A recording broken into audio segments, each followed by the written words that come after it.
Now the time has come for dua.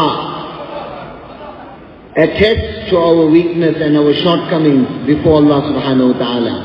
Beg our needs and requirements, both of this world and of the hereafter. And very, very important, have the hope of acceptance from Allah ta'ala. That Allah accepts. Allah never rejects one's dua. Sometimes acceptance is immediate, sometimes the acceptance is delayed, so that we continue begging and asking from Allah subhanahu wa ta'ala. This is in the wisdom of Allah subhanahu wa ta'ala. But nothing is ever rejected. So have this hope. Why?